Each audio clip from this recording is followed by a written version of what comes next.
부산 남교회 TV 성경의 언어 두 번째, 오늘은 신뢰라는 말입니다. 신뢰라는 말은 바타흐라는 말입니다. 이 바타흐라는 말은 어근이 수박에서부터 나온 말입니다. 수박. 그래서 여러분들이 신뢰 그러면 수박을 한번 생각하시면서 신뢰라는 단어를 기억하시면 좋을 것 같습니다. 근데 이 수박이라는 이 바타흐라는 말은 무슨 의미냐? 얼굴을 땅에 대고 바짝 엎드리다. 그런 의미를 첫 번째로 가지고 있습니다. 땅에다가 얼굴을 대니까 완전히 낮아진 그런 자세를 말하는 것이죠. 두 번째는 사지를 뻗어서 눕다. 그러니까 완전히 쭉 퍼져서 눕는다. 그런 것입니다. 여러분, 누우니까, 누워서 뭐 합니까? 쉬기도 하고 또 누워서 그냥 기대를 하기도 하는 거죠. 나는 지금 그냥 쉰다. 그러니까 누워서 완전히 쉬고 있다. 그런 의미입니다. 세 번째는 두려워하지 않는 것입니다. 땅에 얼굴을 맞대고 있든지 그냥 누워서 그냥 이것저것 걱정하는 그런 상태가 아니라 두려워하지 않는다. 난 누워 있어도 얼굴을 땅에 대고 있어도 겁내지 않는다. 그래서 우리가 신뢰 그러면은 수박을 생각하시면서 땅에 완전히 그것이 이렇게 맞대고 낮아진 상태로 있지만 그냥 편안하게 있는 것이죠. 그러다 보면 어느 순간 그것이 점점점 자라서 큰 수박이 됩니다. 우리가 하나님을 신뢰한다는 것은 이렇게 나는 가만히 있는 것 같은데 편안하게 쉬고 있는데 하나님이 일하셔서 하나님이 하신다. 나를 먹이신다. 입히신다. 그런 고백이 바로 신뢰라는 말입니다. 자, 오늘 성경 연구는 창세기 17장 9절에서 14절까지의 말씀입니다. 하나님께서 아브라함을 부르셨습니다. 그러고 난 다음에 내가 하늘의 별같이 바다의 모래같이 너희 자손들을 많게 할 것이다. 그렇게 말씀을 하셨어요. 그런데 이 아브라함을 부를 때가 75세였습니다. 근데 지금 17장의 말씀은 어떤 말씀이냐면 24년, 지금 아브라함이 99세가 되었을 때 아브라함에게 다시 하나님께서 말씀하시는 그런 내용입니다. 제가 9절부터 14절까지 내용을 읽겠습니다. 하나님이 또 아브라함에게 이르시되 그런즉 너는 내 언약을 지키고 내 후손도 대대로 지키라. 너희 중 남자는 다 할례를 받으라. 이것이 나와 너희와 너희 후손 사이에 지킬 내 언약이니라. 너희는 포피를 베어라. 이것이 나와 너희 사이의 언약의 표징이니라. 너희 대대로 모든 남자는 집에서 난 자나 또는 너희 자손이 아니라 이방 사람에게서 돈으로 산자를 막론하고 난 지 8일 만에 할례를 받을 것이라. 너희 집에서 난 자든지 너희 돈으로 산 자든지 할례를 받아야 하리니 이에 내 언약이 너희 살에 있어 영원한 언약이 되려니와 할례를 받지 아니한 남자 곧 그 표피를 베지 아니한 자는 백성 중에 끊어지니 그가 내 언약을 배반하였음이니라. 하나님께서 아브라함에게 할례를 행하라. 그것이 내 언약의 표징이다 하는 말씀입니다. 그래서 여러분 창세기 17장 1절에서 2절 말씀이 무엇인지 한번 읽어보겠습니다. 아브라함이 99세 때에 여호와께서 아브라함에게 나타나사 그에게 이르시되 나는 전능한 하나님이라. 너는 내 앞에서 행하여 완전하라. 내 언약을 나와 너 사이에 두어 너를 크게 번성하게 하리라. 하나님께서 99세의 아브라함에게 나타났습니다. 그리고 난 다음에 너와 네 자손 사이에 자손을 많이 둘 것이다. 그렇게 말씀하셨어요. 여러분 이런 얘기를 99세에 듣는다. 어떤 생각이 들까요? 그런데 그렇게 말씀하시고 난 다음에 하나님께서 할례를 행하라. 생식기, 어쩌면 생명의 통로라고 할 수 있는 그 생식기의 표피를 자라라. 그렇게 말씀을 하신 것입니다. 어떤 문제가 발생할 수 있을까요? 여러분 첫째는 건강상의 근심이 생길 것입니다. 여러분 지금이야 우리가 그것이 위생적이고 다 처리가 되니까 문제가 없었겠지만 그 당시만 해도 이게 4천 년, 3,500년 훨씬 후의 일이니까, 전의 일이니까 여러분 그 어떤 상처가 특별히 그런 중요한 부분을 피를 나게 한다, 자른다. 아주 건강상 위험이 도사리는 일입니다. 두 번째, 이들이 지식이 그때는 부족했던 시기죠. 이걸 자르면 과연 자손을 낳을 수 있을까 하는 그런 두려움도 그들에게 충분히 있었을 것입니다. 또 세 번째는 그 당시에는 이 부족 국가 시대입니다. 그래서 그 시족들이, 부족들이 이렇게 다니면서 한 집단을 이루고 그 집단 스스로가 자기를 보호해야 되는 그런 시대죠. 근데 남자들이 전부 다 할례를 행합니다. 그럼 남자들이 어떤 면에서 움직이는 게 어렵고 적군이 쳐들어왔을 때, 주변에 다른 부족들이 쳐들어왔을 때 아주 위험한 상황이 닥칠 수도 있는 그런 위험한 일이 바로 모든 남자들에게 할례를 행하는 그런 일이다라고 할 수 있습니다. 그래서 그런 큰 민족적으로 또 개인의 어떤 건강에 또 앞으로 미래에 그런 후손들에게 큰 문제가 발생할 수도 있는 그런 것을 하나님께서 지금 아브라함에게 지금 요청을 하고 있는 것입니다. 자, 2번. 하나님의 언약을 신뢰한다는 것의 실제가 무엇이라고 생각하는가? 여러분, 우리 어제 언약에 대해서 말씀을 나눴습니다. 언약. 언약이라는 것은 하나님이 일방적으로 다 이루어 가실 것이다 라는 것을 믿는 것이, 그렇게 하나님이 일방적으로 다 알아서 할 거니까 너희들은 걱정하지 마라. 그게 언약이다. 하나님이 하신다. 그게 언약이라고 그랬습니다. 아무것도 요구하지 않는다. 그런데 할례를 행하라. 그러면 내가 할례를 행해야 하나님이 약속을 지키시나?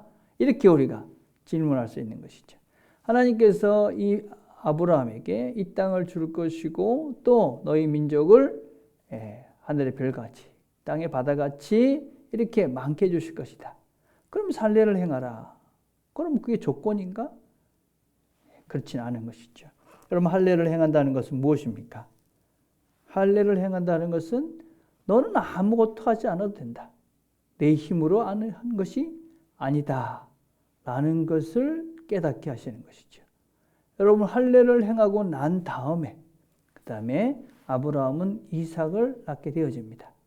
할례를 행하고 난 다음에 이건 도대체 이제는 나이도 그렇고 신체적으로도 그렇고 불가능한 그런 상태, 사람의 힘으로는 도대체 뭔가를 할 수 없는 상태가 되었을 그때 하나님께서는 그 약속을 하나님께서는 이루어 가십니다. 우리의 생각은 어떤 무엇이 있으면 그걸 때문에 된다고 이제 착각을 하죠. 근데 하나님이 우리에게 언약하신 것은 너희들은 아무것도 할 것다. 너희들은 아무것도 할 수 없다. 내가 한다. 그러니 걱정하지 마라. 그게 언약 또 할례가 가지고 있는 또 하나님을 신뢰한다는 것의 실제입니다. 여러분, 그래서 우리가 하나님을 신뢰한다라는 것은 하나님의 말씀에 순종하는 것이고 이 순종은 조건이 아니고 축복인 것이죠. 순종은 축복입니다. 우리가 하나님의 말씀을 따라서 할례를 행하라. 여러분, 할례를 행하고 난 다음에 아브라함이 이삭을 얻게 됩니다. 뭘 깨달았을까요? 나는 아무것도 할 수 없는 상태인데 하나님이 하시구나. 하나님이 함께 하시는구나. 하나님의 일하심, 그 하나님의 언약의 신실하심을 확신하게 되는 것이죠. 그래서 우리는 하나님의 말씀을 신뢰하고 그것을 따라 살아가는 것이 내가 어떤 하나님의 구원을 받기 위한, 하나님의 복을 받기 위한 조건이 아니라 그렇게 살아감을 통해서 하나님이 우리와 함께 하시고 우리를 인도해 가신다는 그런 하나님의 복을, 축복을 누리며 살아가는 것이다 라고 할 수 있습니다. 자, 우리가 성경에 나타난 몇 가지 신뢰의 예를 한번 들어봅시다. 자, 사무엘하 22장 30절에 이런 말씀이 있습니다. 내가 주를 의뢰하고 적진으로 달리며 내 하나님을 의지하고 성벽을 뛰어넘나이다. 다윗의 말년의 고백입니다. 내가 하나님을 의뢰하고 그런데 어떻게 합니까? 적진을 달리고 또 하나님을 의지하고 성벽을 뛰어넘습니다. 하나님을 신뢰한다는 것은 우리에게 어떤 적이 있어도 그 앞을 뚫고 갈 수 있는 그런 용기와 담대함을 주는 것이죠. 하나님을 의지한다는 것은 아무리 높은 성벽도 내가 뛰어넘어가고 그것을 넘어서 다른 세계로 들어갈 수 있는 능력인 것이죠. 그래서 하나님을 신뢰한다는 것은 우리의 삶 속에서 하나님을 누려가는 구체적인 복이다. 용기며 담대함이고 능력이다. 하나님을 믿는, 하나님을 신뢰한다는 것이죠. 여러분 왕하 5장 14절의 말씀도 아주 재미있는 말씀입니다. 여러분 5장 14절에 보면 나아만이 이에 내려가서 하나님의 사람의 말대로 요단강에 7번 몸을 잠그니 그의 살이 어린아이 살같이 회복되어 깨끗하게 되었더라.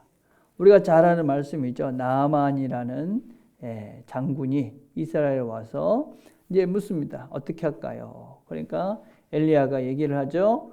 요단강에 가서 7번 몸에 담가라. 처음엔 나아만이 우리나라에는 강이 없는 자 아니야. 그렇게 얘기를 했는데 그래도 그 옆에 있던 종들이 얘기를 합니다. 그래도 여기까지 왔으니 한번 들어보시지요. 그래서 그래 왔으니 한번 해보자 하고 강에 들어가서 7번 물에 잠갔다 나오니까 그러니까 그 나병이 완전히 나아지게 됩니다. 여러분 우리가 신앙생활이고 하나님을 신뢰한다는 것은 100%는 없는 것이죠. 100%. 확실하다. 그러면 그거는 믿는 게 아니고 아는 거죠. 그렇지만 신뢰라는 것은 무엇입니까? 100%가 아닌 것이죠. 여러분 우리가 죽으면 천국 가는 것을 믿습니다. 그런데 어떻습니까? 100%는 없습니다. 믿는 거죠. 믿기 때문에 우리가 예수님과 함께 이 길을 걸어가는 것입니다. 그런데 신뢰라는 것은 무엇이냐면 내가 불안해도 내가 아는 지식이 이게 내가 확신이 좀 부족해도 그래도 혹시나 하는 마음을 가지고라도 그 말씀을 따라서 살아가는 것입니다. 의심 가운데서도 혹시나 하는 마음 가운데서도 그 말씀을 따라 발걸음을 옮겨가다 보면 하나님 말씀대로 산이 되는 거구나.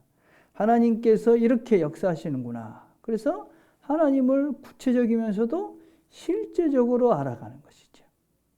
그래서 하나님을 신뢰한다는 것은 그냥 관념으로는 한계가 있는 것이죠. 하나님을 알아간다. 하나님을 배워간다 하는 것은 그분을 신뢰하기 때문에 믿기 때문에 그분의 말씀을 따라서 내 손과 발을 움직여가는 것입니다. 용서하는 것이고 사랑하는 것이고 내가 양보하는 것이고 내가 화내지 않는 것이고 그렇게 실제적으로 하나님 말씀을 따라서 실천해 갈 때 내 믿음의 크기가 더해지고 그 하나님을 신뢰하는 그 믿음 때문에 내가 더 큰 용기와 더 큰 확신과 더 큰 담대함과 더 큰 능력의 사람들이 되는 것이죠. 자, 욥기 31장에는 또 이런 말씀이 있습니다. 31장 24절에 보면 만일 내가 내 소망을 금에다 두고 순금에게 너는 내 의라는 바라 하였다면 여러분 욥이 많은 고통 가운데 자녀도 잃고 재산도 잃고 어떤 면에서 육체적인 이런 고통도 겪습니다. 그런데 그가 그런 가운데서도 무너지지 않습니다. 그런 가운데서도 여전히 하나님을 신뢰하고 하나님의 뜻이 있겠지. 그래서 하나님을 의뢰하는 것을 포기하지 않습니다. 왜 그럴까요? 우리의 삶 속에서 내가 순금에 내 삶을 걸고 그것을 의지하고 산다. 그럼 그게 없어지면 무너지는 거죠. 돈이 최고다. 명예가 최고다. 내 자존심이 최고다. 내 이런 것들에 내 삶을 걸고 살면 그게 무너지면 나도 무너지는 것이죠. 그런데 욥은 거기에 자기를 두지 않은 것이죠. 그걸 의지하며 살지 않은 것입니다. 욥은 하나님을 의지하며 그분을 의뢰하며 살았기 때문에 그런 것들이 다 없어져도 무너지지 않은 것이죠. 그래서 어떤 고난 속에서도 그가 무너지지 않은 것은, 넘어지지 않은 것은, 죄를 짓지 않은 것은 그가 신뢰하는 분이 하나님이셨기 때문에 여전히 다 잃어도 하나님은 그와 함께 했다는 것을 그가 믿기 때문에 무너지지 않는 것이죠. 우리는 무엇에 내 삶을 두고 나는 뭘 의뢰하고 의지하고 삽니까? 무엇이 사라지면 불안하고 무엇이 없어지면 내가 무너질 것 같습니까? 내가 정말 신뢰하고 의지하는 것이 무엇인지를 볼 수 있는 것이죠. 하나님을 신뢰하는 자들은 이런 것들 때문에 자신이 넘어지지는 않는 것이죠. 내가 무너지는 것, 내가 상심하게 되는 것, 낙담하게 되는 것, 그게 내가 정말 의지하고 있는 것이다 라고 할 수 있죠. 자, 이제 적용을 해보겠습니다. 어떻게 우리가 하나님을 신뢰하며 사는 삶을 살 수 있을까? 첫째는 걱정하지 않기로 결정하는 것입니다.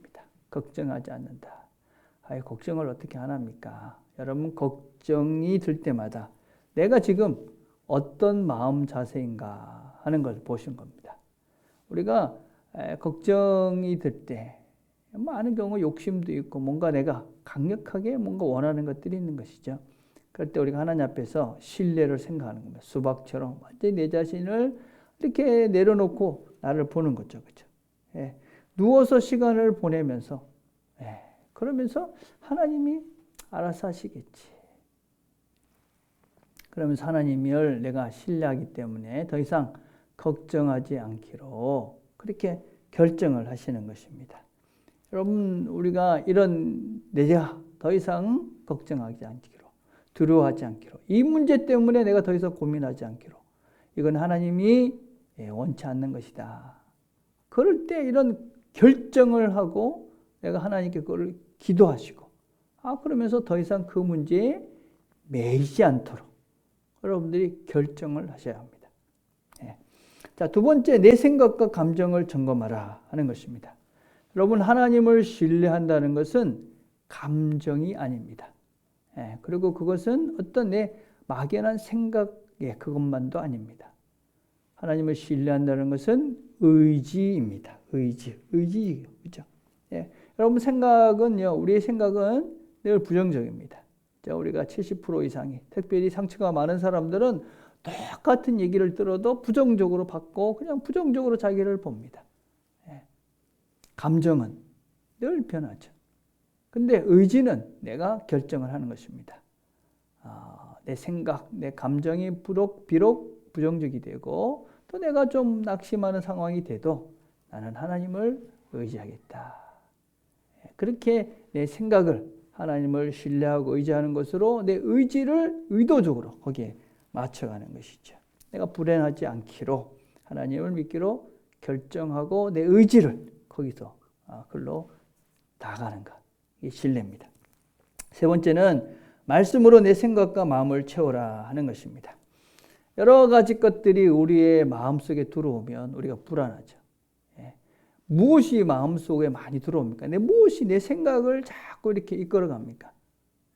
우리의 생각과 마음은 리미트가 돼, 제한이 되어 있는 것이죠. 근데 거기에 세상적인 근심, 걱정, 욕심 이런 것들로 채워지면 갈수록 더 신뢰가 안 되고 걱정, 근심, 걱정을 하죠. 뭘로 그것을 채워가야 될까요? 하나님 말씀으로 우리가 채워가는 것입니다. 하나님을 신뢰하기로 결정한 내 마음을 그것으로 채워가는 겁니다. 하나님의 좋은 말씀으로, 그렇죠? 우리가 좋은 생각으로, 좋은 마음으로, 사랑으로, 용서로, 그렇죠? 은혜로 내 마음을 채워가는 것이죠. 그러면 이 쓸데없는 것들이 들어오지 못하는 거죠. 그래서 내 마음속이 이제 하나님의 말씀으로 채워져 가면서 점점 내가 근심 걱정보다는 하나님을 신뢰하는 사람으로 새로워져 가는 것이죠. 마지막 네 번째는 반대를 두려워하지 않는 것입니다. 여러분, 우리가 항상 명심해야 될 것은 하나님을 신뢰하고 살아가는 이 한쪽은 감사합니다. 하나님을 신뢰하면서 그분이 나를 인도해 가시는구나. 이것 때문에 감사하고 어떤 면에서는 우리 안에서 확신 속에 걸어가는 부분이 있습니다. 그러나 그 반대쪽에서는 박해가 있습니다.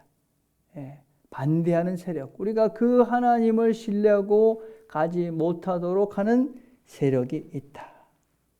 그럴 때 우리가 어떤 생각을 해야 되느냐? 나에게 새로운 이 좋은 마음, 하나님을 신뢰하고 살아가려 하는 이 좋은 마음을 누가 주셨는가? 하나님이 주신 것입니다. 예, 그 하나님이 주셨기 때문에 우리는 그 걸음을 걸어갈 수 있다. 그러니 내 이 좋은 마음, 하나님이 주신 이 하나님을 신뢰하고 걸어가는 이것들을 반대하는 세력들, 악한 것들이 있다. 예, 그것에 여러분 걱정하지 마시고, 예, 그 반대가 있다 하는 걸 아시고, 이거는 하나님과 상관없는 것이다. 그렇게 명심하시고, 비록 그것이 힘들지만, 예, 그 하나님을 신뢰하기로 결정한 그 걸음을 걸어가실 때 우리는 하나님을 더욱더 신뢰하면서 삶 속에서 하나님이 나와 늘 함께 하시는구나, 내 삶을 이끌어 가시는구나, 영혼까지 이끌어 가시겠구나, 그런 확신을 더해가는 삶을 살게 됩니다. 자, 오늘 우리에게 새길 말씀은 이사야서 26장 4절입니다. 너희는 여호와를 영원히 신뢰하라. 주 여호와는 영원한 반석이심이로다. 여호와를 영원히 신뢰하라. 그분은 영원한 반석이 되십니다. 그래서 꿈쩍도 안 하지 않으시고 그 자리를 지키시면서 우리를 이끌어 가시고, 예, 우리와 함께 하시는 분입니다. 영원히, 예, 처음부터 끝까지 모든 상황 속에, 어떤 상황 속에서도 우리 이끌어 가시는 분이 그분이니 걱정하지 마시고 그분을 신뢰하면서 오늘도 하나님이 주신 날들 하나님과 함께 하나님이 주시는 복들을 누려가는 저와 여러분 되기를 간절히 바라겠습니다. 기도하겠습니다. 하나님 감사합니다. 오늘도 우리가 말씀을 함께 나눴습니다. 하나님께서 우리에게 주신 말씀 잘 기억하고 오늘도 하나님을 신뢰하는 그 걸음을 걸어가므로 우리와 함께 하시는 그 하나님을 삶 속에서 더 분명하게 확신 가운데 그 걸음 걸어가게 하시고, 또 하나님이 주신 힘으로 모든 것들을 이기고 승리하고 하나님의 평안 가운데 이 하루를 잘 보낼 수 있도록 은혜를 내려 주옵소서. 예수님의 이름으로 기도드립니다. 아멘.